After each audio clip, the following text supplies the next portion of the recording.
این هفته خبر تو خبر داره براتون از عظمای طلسم شکسته‌ای که خودش در باطلاق بحران‌ها گیر کرده، بعد برای که صورتش رو با سیلی سرخ نگه داره از این گندگویی میکنه. وقتی که درست نگاه میکنیم ببینیم دشمن گرفتاره، هم گرفتار مسائل داخلیشه، هم گرفتار مسائل خارجیشه، گرفتار درگیری میان سران کشور، گرفتار بدهکاری عجیب و غریب دولت آمریکاست، گرفتار وام و بدهکاری است، گرفتار مشکلات اجتماعی داخلش، جواناشون دچار افسردگی، دچار خودکشی. البته خودش هم میدونه که اینا همه اعدا و اطواره و به زودی کله پا میشه.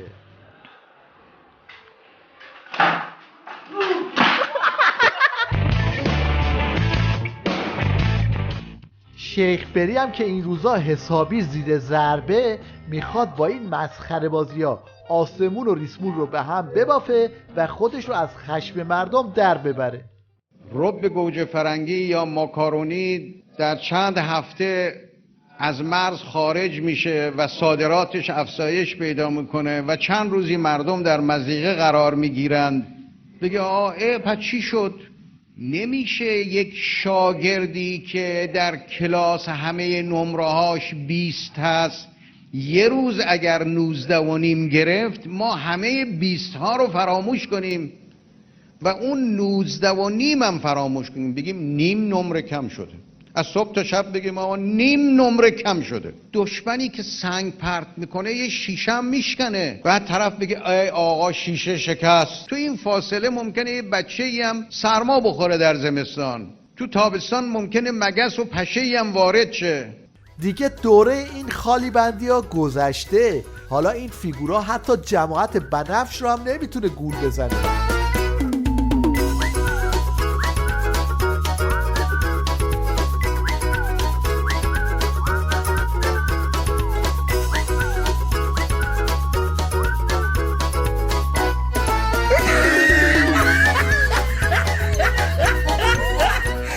یعنی شیخ فری طوری سیب شده که حتی این جوجه آخوندام اینطوری میکوبوننش. سلام آقای رئیس جمهور، فهمیدم یه شیشه شکسته شده، باد اومده یکی سرمون خورده، شاید یه مگسی اومده باشه تو. برادر من ما چقدر گفتیم با این بچه رفاقت نکنیم، با هر کی رفاقت کرده زده شیشه خونه‌شون رو شکسته. شما گفتی زبون اینا رو بلدی، حالا هم به جای اینکه ای بشینی ببینی کی شیشه بر میاد شیشه رو عوض میکنه، پاشو تو همین خونه بگرد، از اون منطقه بالای خونه ولنجک بیا بیرون، یه نگاه بکن تو باغچه همین خونه سبزیای خوبی هست که میتونی باهاش سوپی درست کنی بدین بچه‌ای که مریض شده بخوره. در ضمن تو کابینت رو نگاه بکنی حتما پشه‌کش و مگس‌کش هم پیدا می‌کنی، مگسی که اومده تو حتی اگه خودی باشه نفوذی باشه هم میتونی بکشی. راستی این بچه‌ای که جدیدن باهاشون رفیق شدی اینا هم رفیقای همونن که شیشه میشکستن. توی این اوضاع آشفته هر کس به فکر صید خودشه و هیچکی به هیچکی نیست.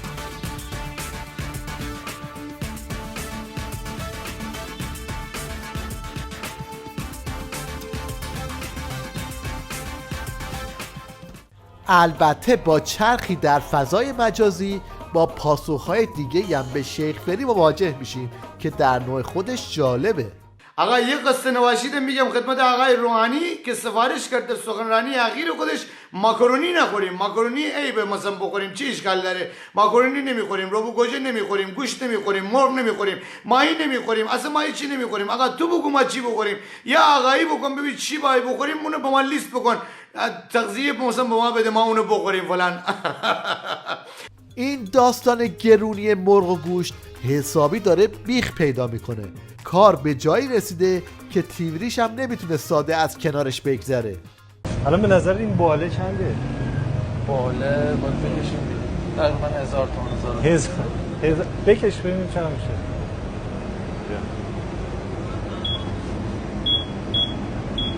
500 تومان. 500 تومان. 500. یعنی مرغ باور نمی‌کرد یه روز یه دونه بالش بشه 500.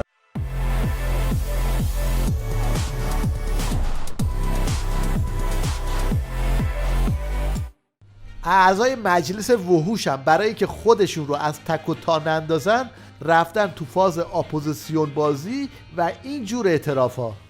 خوراکی های من مردم گوش کیلو 120 تومن شده والله برادر شهیدی به من میگفت که من 4 ماه گوش نخریدم. هموطنان طنز پردازم به موضوع گرانی گوش اینطوری پرداختن: بزن به یاد گوشت، به یاد مرغ که حتی دیگه به خوابمونم نمیاد. جانم از سوز دلت بزن. ای گوشت و مرغ خدا نگهدار، ای گوشت و مرغ خدا نگهدار. یکی از شاگردای آخوندا برای تبلیغ سیاستاشون استفاده از سلبریتی‌های حکومتیه. مثلا این هنربند رو آوردن تا مردم رو از خوردن گوشت منع کنه. گوشتم به نظر من کمتر بخورین، جدی میگم. البته دیگه فکر کنم مجبورم هست. نه اصلا چه بهتر که گرون شد، چه بهتر. البته که من همیشه میگفتم واقعا گوشت چیز خیلی خوبی نیست از نظر سلامتی، چه بهتر. یعنی اصلا هیچ خانواده شرمنده بچهش نباشه، خیلی راحت بگه چه بهتر که گوشت نمیخوری. این هم یک نمونه از پاسخهای مردم به این سلبریتی حکومتی. بهنوش بختیاری عوضی، تو که این زرا زدی گفتی گوشت که خوب شده گرون شده به نفع مردم شده، چه به نفع ماست؟ این شام ماست، این سفره شام ماست. ببین یک کاسه ماست 4 نفر خوردیم، یه تخم مرغ آبپز 4 نفر خوردیم، اینم از پنیرمون که الان از گشنگی ها میخوام اینم هم با نون بخورم. گشنمه. عوضی تو اونجا نشستی پول هنگفت مملکت رو میگیری، ماهی میخوری، بهترین گوشتا رو میخوری، خاویار میخوری، میگون میخوری و زره به خودی هم میزنی. تو چنین وضعیتی این عضو استبل خامنه‌ای جوش آورده و در به در دنبال شیخ فریه. رئیس جمهور کجاست؟ چرا اینا قائم شدن؟ چرا نمیان پاسخ مردم رو بدن؟ آفتاب و لگن هفته است، شام و نهار هیچی. من خواهشم اینه این رو دقت کنید، کی میخوان اینا پاسخ بدن؟ تشکر میکنم. ببینید کار به کجا کشیده که گوسفندام شاخ میزنن.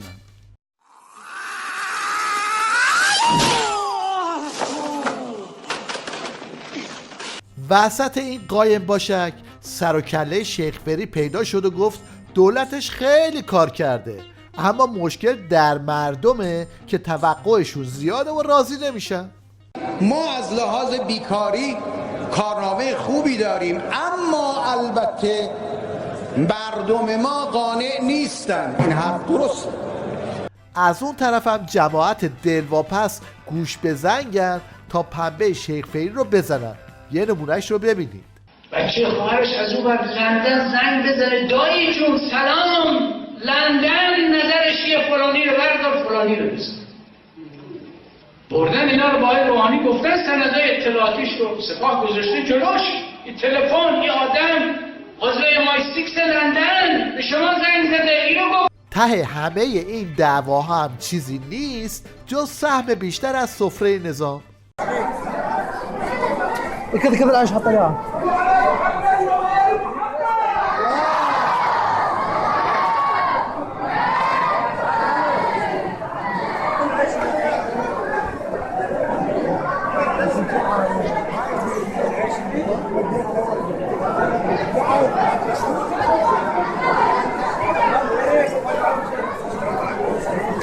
این هم یه محاسبه جالب از ارزش پول ایرانی در روزگار آخوندها. آقای روحانی ببین چه سر مملکت آوردی. این 500 ها رو ببین. 2 3 4 5 6 7 8 9 10 تا میشه 100 گرم. پسته کیلویی 200,000 تومنه. پسته کیلویی 200,000 تومنه. یعنی 200,000 تومن 200,000 تومن تقسیم برای این 5,000 شد، میشه 40 بسته از اینا. 40 بسته از اینا 40 تا 100 گرم میشه 4 کیلو 4000 گرم 4000 گرم 500 باید بدی، یعنی 4 کیلو 500 بدی تازه 1 کیلو پسته بگیری. ارزش پولی مملکت میبینی؟ در پایان سالی به سر میبریم که خامنه ای اسمش رو گذاشته بود سال حمایت از کالای داخلی. حالا با هم جدیدترین دستاوردهای نظام در این عرصه رو میبینیم. آمندلی نظر شما در خصوص کالای ایرانی، حمایت از کالای ایرانی چیه؟ این حمایت از کالای ایرانیه. خاک به سر اون طراح ایران خودرو کنه.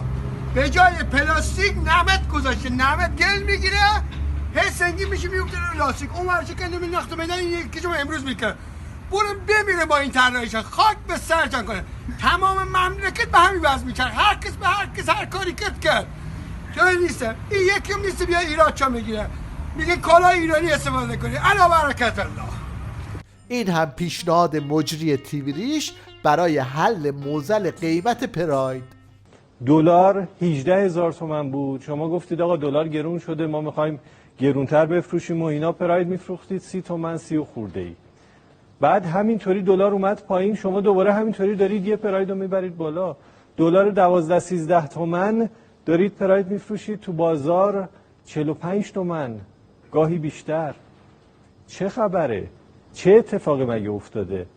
الان شما چطوری میخواید با ما حساب کتاب بکنید؟ یه پیشنهاد ما اینه که بیاید این پراید و 206 رو به ما کیلویی بفروشید. بگید آقا مثلا 50 کیلو شما پراید داشتی، کیلویی اینقدر، ما دیگه بدونیم آخه. خب دلار میره بالا شما میرید بالا، دلار میاد پایین شما دوباره میرید بالا. اینجاست که شعار جدیدی به شعارهای نمایش جمعه آخوندا اضافه میشه. لذا بنده از همین تریبون مقدس خدا میداند با دلی خون، علاوه بر این که میگم مرگ بر آمریکا و مرگ بر جهان اروپایی، میگم مرگ بر فقر و گرانی، مرگ بر قاچاق، مرگ بر سایپا و مرگ بر ایران خودرو.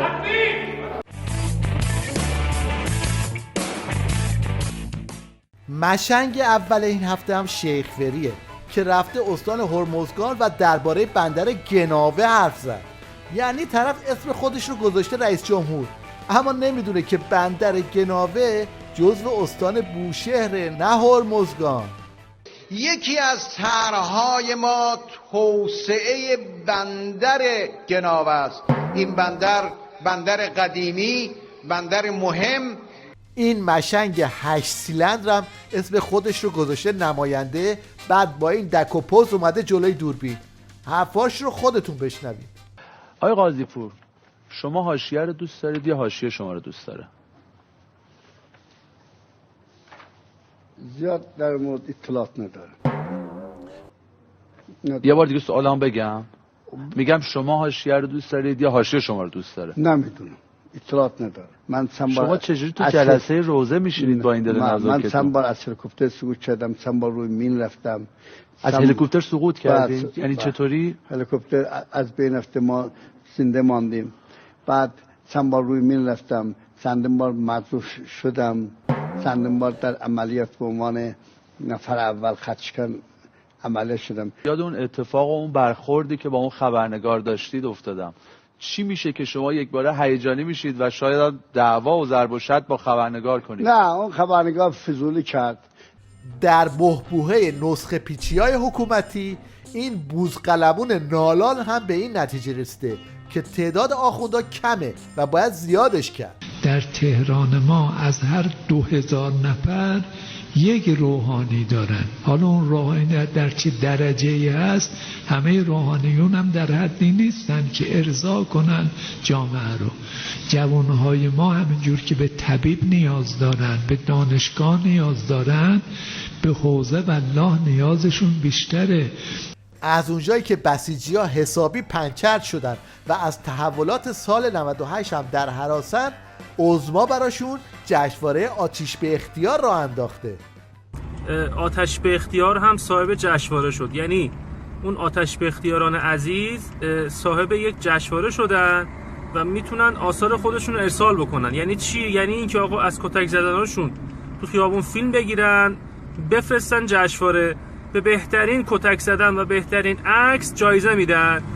این هم نمونه ای از دستاوردهای بسیجیان آتش به اختیار.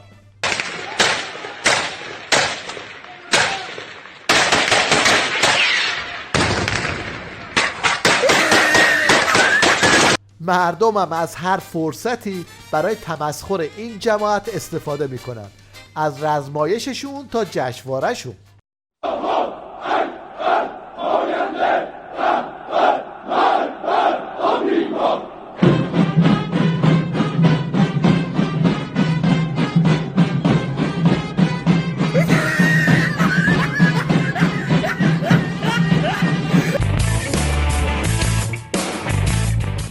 حالا توجهتون رو به اظهارات یکی از اعضای مجلس ولایت جلب میکنیم که خودش به تنهایی مرزهای بیسوادی رو جابجا کرده. ما تا حالا نمیدونستیم که زمین خاریده میشه. ببینید این بحثی که فرمود در مورد زمین خاری، این رو توضیح بدم. ببینید اون زمین هایی که خاریده شدن، اون کوه هایی که خاریده شدن با همین اسناد رسمی خاریده شدند. توجه می‌فرمایید. در ادامه جنگ و دعواهای درون حکومت معاون شیخ بری رو اینطوری مسخره کردن. بریم شروع کنیم با حضور شما برنامه امروز رو. خیلی خوش اومدی عزیز. خودتو معرفی می‌کنی؟ اسحاق جهانگیری هستم، شعبده باز.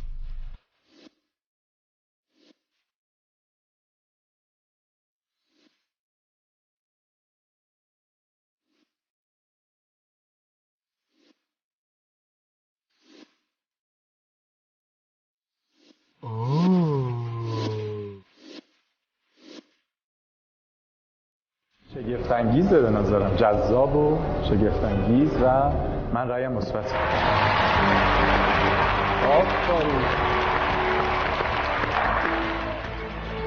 رونق شروع شده، رشد اقتصادی در سال جاری بالا رفته. این خواننده بسیجی هم کلی پول گرفته رفته تو جلسه روزخونی آخوندا ترانه اجرا کنه، اما وسطش یادش میره و سوتی بازاری را میفته که بیا و ببین.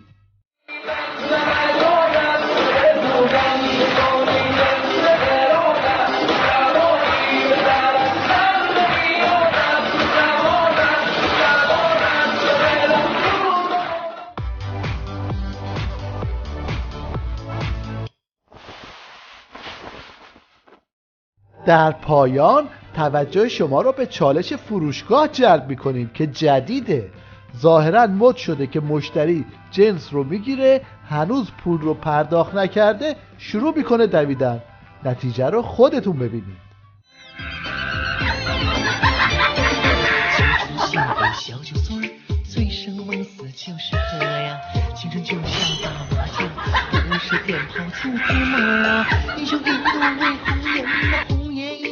为了天呐，春3000奈我何，天晓地要自成河。